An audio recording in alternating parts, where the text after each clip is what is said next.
Guys, విశ్వాంతరాల్లో గ్రహాంతవాసుల యొక్క ఉనికి, గుర్తు తెలియని ఎగిరే వస్తువులు, యూఎఫ్ఓల జాడకు సంబంధించి ప్రపంచవ్యాప్తంగా దశాబ్దాలుగా చర్చలు, వాదోపవాదాలు జరుగుతూనే ఉన్నాయి.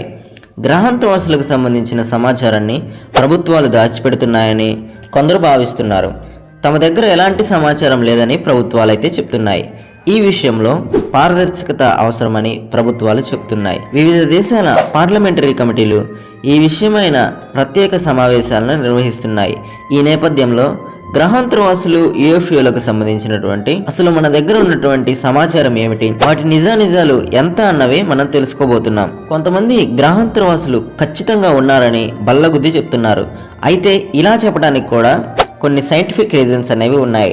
వాటిని కూడా ఈ వీడియోలో మనం డిస్కస్ చేయబోతున్నాం. మిస్టీరియస్గా మారినటువంటి ఈ ఏరియా 51లో ఉన్న నిజాల గురించి ఈ వీడియోలో మనం తెలుసుకుందాం. వీడియో అనేది చాలా ఇంట్రెస్టింగ్గా ఉంటుంది. వీడియోని ఎండ్ వరకు చూసి వీడియో నచ్చితే లైక్ చేసి మీ ఫ్రెండ్స్తో వీడియోని షేర్ చేసుకోండి. అలాగే ఛానల్ సబ్స్క్రైబ్ చేసుకోవడం మాత్రం మర్చిపోకండి. ఇక మనం టాపిక్లోకి అయితే వెళ్ళిపోదాం. గ్రహాంతరవాసుల ఉనికికి సంబంధించి ఇటీవల మెక్సికో కాంగ్రెస్లో ఓ ప్రత్యేక సమావేశం జరిగింది. అయితే అనూహ్యంగా సమావేశ మందిరంలో ప్రదర్శించినటువంటి వింత ఆకారంలోని 2 భౌతిక కాయాలు యావత్ ప్రపంచాన్ని నివ్వెరపరిచాయి. ప్రముఖ జర్నలిస్ట్, యూఎఫ్ఓ పరిశోధకుడైనటువంటి జైమీ మౌసాన్ ప్రదర్శనకు పెట్టిన ఆ భౌతిక కాయాలు 45 ఏళ్ల క్రితం ప్రముఖ హాలీవుడ్ దర్శకుడు స్పీల్బర్గ్ గ్రహాంతరవాసులపై కల్పిత కథ ఆధారంగా నిర్మించినటువంటి చిత్రం ఈటీలో చూపిన గ్రహాంతరవాసిని పోలినట్లుగా ఉన్నాయి. అవి పెరు దేశంలోని కుస్కో ప్రాంతంలో జరిపిన తవ్వకాల్లో బయటపడ్డాయని, వాటిని కార్బన్ డేటా ద్వారా పరిశీలించగా దాదాపు 1000 ఏండ్ల క్రితం నాటివని జైమీ మౌసాన్ చెప్పాడు. డిఎస్ఏ పరీక్షలోనూ ఈ దేహాల్లో 30% పైగా గుర్తు తెలియని పదార్థాలు ఉన్నట్లు తెలిసింది. ఆ భౌతిక కాయాలు భూమిపై జన్మించిన జీవులు కాదని, ఇతర గ్రహాల నుంచి వచ్చిన వారేనని ఆయన వాదించారు. అయితే ఈ వాదనపై నాసా అనుమానాలు వ్యక్తం చేసింది. తమ దగ్గర ఉన్న అపారమైన సమాచారం మేరకు ఇంతవరకు గ్రహాంతరవాసుల ఉనికికి సంబంధించినటువంటి ఎలాంటి ఆధారాలు లభించలేదని, ఏమైనా అనుమానాస్పద విషయాలు వెలుగులోకి వస్తే వాటిని శాస్త్రవేత్తల పరిశీలనకు అందుబాటులో ఉంచాలని కోరింది. అమెరికాలోనూ ఇదే తంతు. యూఎఫ్ఓలకు సంబంధించినటువంటి అమెరికా కాంగ్రెస్ కూడా ఇటీవల ప్రత్యేక సమాచారం నిర్వహించింది. అందులో అమెరికా మాజీ ఇంటెలిజెన్స్ ఆఫీసర్ డేవిడ్ గ్రూస్ అమెరికా ప్రభుత్వంపై అనేక ఆరోపణలు చేశాడు. గ్రహాంతరవాసులకు సంబంధించినటువంటి సమాచారాన్ని ప్రభుత్వం రహస్యంగా ఉంచుతోందని, కూలిపోయిన యూఎఫ్ఓలు, వాటితో పాటు వచ్చిన గ్రహాంతరవాసుల భౌతిక కాయాలు అమెరికా యొక్క ఆధీనంలో ఉన్నాయని ఆయన ఆరోపించారు. అంతేకాకుండా అమెరికా ప్రభుత్వం ఈ గ్రహాంతరవాసులను రివర్స్ ఇంజనీరింగ్ ద్వారా మళ్లీ నిర్మించేందుకు ప్రయత్నిస్తున్నట్లు తన పరిశోధనలో తెలిసిందని కూడా డేవిడ్ పేర్కొన్నాడు. అమెరికా నౌకాదళ మాజీ పైలట్ రేన్ గ్రేప్స్ మాట్లాడుతూ, గతంలో తాను విమానం నడుపుతున్నప్పుడు 2 సందర్భాల్లో యూఎఫ్ఓలను చూశానని వాగ్మూలం ఇచ్చాడు. అయితే అమెరికా రక్షణ శాఖ ఈ వాదనలను తిరస్కరించింది. గ్రహాంతరవాసులు వాహనాలకు సంబంధించి తమ వద్ద ఎలాంటి ఖచ్చితమైన సమాచారం లేదని పెంటగాన్ ప్రతినిధి సూగ్రోఫ్ ప్రకటన విడుదల చేశాడు. గ్రహాంతరవాసులు ఉన్నాయని మనం నమ్మడానికి ఊహాగానాలకు నెలవుగా ఏరియా 51 ఉంది. అమెరికాలోని నెవడా రాష్ట్రంలో ఉన్న నిషేధిత ఏరియా 51 ప్రాంతం అనాదిగా వాద వివాదాలకు, ఊహాగానాలకు కేంద్రంగా నిలిచింది. ఈ నిషేధిత ప్రాంతంలో గ్రహాంతరవాసులు, వాహనాలకు సంబంధించినటువంటి అవశేషాలు ఉన్నట్లు విపరీతమైన ప్రచారం జరిగింది.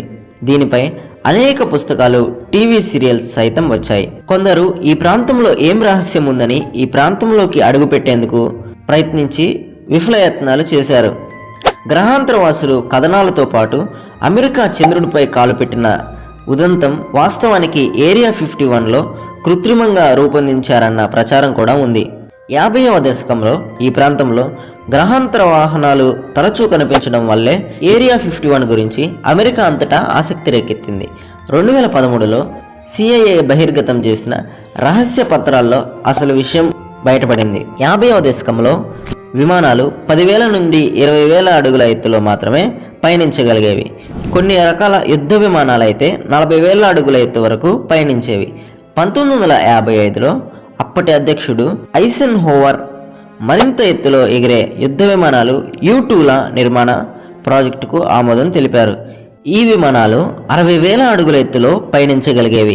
సాధారణ విమాన ప్రయాణికులకు ఈ విషయం తెలియక వాటిని గ్రహాంతర వాహనాలుగా ప్రచారం చేశారు. అయితే ఈ విషయం తెలిసిన వ్యోమానిక దళ అధికారులు వాటిని పెద్దగా పట్టించుకోలేదు. తరువాతి కాలంలో అత్యాధునిక యుద్ధ విమానాలు ఏరియా 51లో పరీక్షించేవారు. అయితే ప్రపంచ దేశాల్లో ఎక్కడో చాలా దూరాన గ్రహాంతర వాసులు నివసిస్తున్నట్లు ఆశలనేవి ఉన్నాయి. అవి ఎలానో ఇప్పుడు మనం చూద్దాం. జేమ్స్ వెబ్ స్పేస్ టెలిస్కోప్ పంపిన సమాచారాన్ని విశ్లేషించగా నాసా భూమికి సుదూరంగా ఉన్న K2/18b అనే గ్రహంలో నీటితో నిండిన సముద్రాలు, అందులో జీవచరాలు ఉండే అవకాశం ఉందని ఇటీవల వెల్లడించింది. భూమికి కనీసం 8.6 రెట్లు పెద్దదైన ఈ గ్రహం 120 కాంతి సంవత్సరాల దూరంలో ఉంది. ఈ గ్రహం వాతావరణంలో అత్యధిక స్థాయిలో హైడ్రోజన్ ఉండడమే కాకుండా అదే స్థాయిలో మిథేన్, కార్బన్ డయాక్సైడ్, స్వల్ప పరిణామంలో అమ్మోనియా వాయువులు ఉండడం వల్ల అక్కడ సముద్ర జలాలు ఉండే అవకాశం ఉందని నాసా అంచనా వేసింది. అంతకు మించి K2/18b గ్రహ వాతావరణంలో డింప్తిథిల్ సల్ఫేట్ అణువులు కూడా ఉన్నట్లు జేమ్స్ వెబ్ టెలిస్కోప్ కనుగొంది. భూమిపై ఈ DMS ను సముద్రంలో వృక్షజాతికి చెందిన నాచు లాంటి మొక్కలు మాత్రమే ఉత్పత్తి చేయగలవు. దాంతో K2/18b పై కూడా జీవం ఉండే ఆస్కారం మెండుగా ఉన్నట్లు నాసా భావిస్తుంది. అయితే తాజాగా శుక్రగ్రహంపై కూడా జీవం ఉండే ఆస్కారం ఉందనడానికి తగిన ఆధారాలు లభించాయి. యూకేలోని వెల్స్లో ఉన్న శాస్త్రవేత్తల బృందం చేపట్టిన పరిశోధనల్లో శుక్రుడిపై వాతావరణంలో ఫాస్ఫేన్ వాయువులు ఉన్నట్లు బయటపడింది. అసలు ఈ ఫాస్ఫేన్ వాయువుపై ఇంత ఆసక్తి ఎందుకంటే భూమిపై ఈ వాయువు కేవలం జీవజలాల నుండే వెలువడుతుంది. భూమిపై స్వచ్ఛమైన హైడ్రోజన్ తక్కువ పరిమాణంలో ఉన్న చోట జీవజలం గుండా ఫాస్ఫేన్ ఉత్పత్తి జరుగుతుంది. శుక్రుడు వాతావరణంలో దిగువ భాగంలోనే ఈ ఫాస్ఫేన్ మేఘాలు ఆవరించి ఉండటంతో అక్కడ జీవం ఉండే ఆస్కారం అత్యధికంగా ఉందనే కార్డిఫ్ బృందం అభిప్రాయం. 3 ఏళ్ల క్రితం ఈ విషయం బయటపడ్డా అప్పట్లో శాస్త్రవేత్తలు అంతగా ఆసక్తి చూపలేదు. కేవలం ఫాస్ఫేన్ ఉన్నంత మాత్రాన జీవం ఉందని ఖచ్చితంగా చెప్పలేమని అన్నారు. కానీ ఇటీవల జరిగిన మరిన్ని పరిశోధనల ఫలితంగా ఇప్పుడు శుక్రుడిపై జీవం జాడలు కనుగొనేందుకు ఆసక్తి పెరిగింది. అయితే గ్రహాంతరవాసుల పట్ల మనిషికి అనాదిగా ఆసక్తి ఉంది. వాటి కోసం నిరంతరం అన్వేషణ జరుగుతూనే ఉంది. రోజు రోజుకు అభివృద్ధి చెందుతున్న సాంకేతిక పరిజ్ఞానం ఆధారంగా రోదసిలో ఈ గ్రహాంతర జీవుల కోసం వెతుకుతూ ఉన్నాం. అయితే ఇంతవరకు ఖచ్చితంగా ఆధారాలేమీ లభించలేదు. మెక్సికో కాంగ్రెస్లో ప్రదర్శించిన భౌతిక కాయాలపై జరుగుతున్నటువంటి పరీక్షలు వాటిని గ్రహాంతరవాసులుగా తెలిస్తే అవే మనకు మొదటి ఆధారాలు కావచ్చును. అంగారకుడిపై ఎప్పుడైనా జీవం ఉన్న దాఖలాలు ఏమైనా ఉన్నాయా అనే విషయంతో పాటు అంగారకుడిపై జీవం మనుగడకు అవకాశం ఉందా అనే విషయాన్ని పరిశోధించడానికి నాసా ఒక వ్యూహాత్మక కార్యక్రమం చేపట్టింది. నాసాకు చెందిన పర్సివరెన్స్ రోవర్ గత జనవరిలో అంగారకుడిపై అనేక ట్యూబులను వదిలింది. ఇవి అక్కడ మట్టి రాళ్లను సేకరిస్తాయి. వాటిని తిరిగి భూమిపైకి తేవడానికి మార్స్ శాంపిల్ రిటర్న్ MSR కార్యక్రమాన్ని ప్రారంభించింది. నాసా అంచనా ప్రకారం ఇది 2030 నాటికి పూర్తవుతుంది. అయితే ఈ అనంత విశ్వంలో జీవానికి మెండుగా అవకాశాలు ఉన్నాయి. అసలు గ్రహాంతరవాసులు ఉన్నాయా లేక కేవలం భూమిపైనే జీవం ఉందా అనే ప్రశ్నకు శాస్త్ర ప్రపంచం ఇచ్చే సమాధానం ఒకటే. అనంతకోటి విశ్వంలో భూమిని పోలిన పరిస్థితులు ఉన్న గ్రహాలు ఇంకా ఉండేందుకు అవకాశం మెండుగా ఉంది. విశ్వం మొత్తంలో కోటాను కోట్ల గ్యాలక్సీలు ఉన్నాయి. ఒక్క మన గ్యాలక్సీలోనే 10,000 కోట్ల నక్షత్రాలు ఉన్నాయి. ఇన్నింటి మధ్య భూమి లాంటి వాతావరణం ఉన్న గ్రహాలు అనేకం ఉండే ఆస్కారం ఉంది. అలాంటి చోట జీవం ఆవిర్భవించే అవకాశాలు కూడా మెండుగా ఉన్నాయి. ఏదో ఒకరోజు ఈ గ్రహాంతర వాసులతో మనుషులు ఫేస్ టు ఫేస్ ఎదుర్కొనే అవకాశం రావచ్చేమో. ఏదైనా జరగవచ్చు. ఈ వీడియో ఇన్ఫర్మేటివ్గా అనిపిస్తే వీడియోని లైక్ చేసి మీ ఫ్రెండ్స్తో వీడియోని షేర్ చేసుకోండి. ఛానల్ని ఇంకా సబ్స్క్రైబ్ చేసుకోకపోయినట్లయితే ఛానల్ని సబ్స్క్రైబ్ చేసుకొని మీ సపోర్ట్ తెలియజేయండి. Thanks for watching.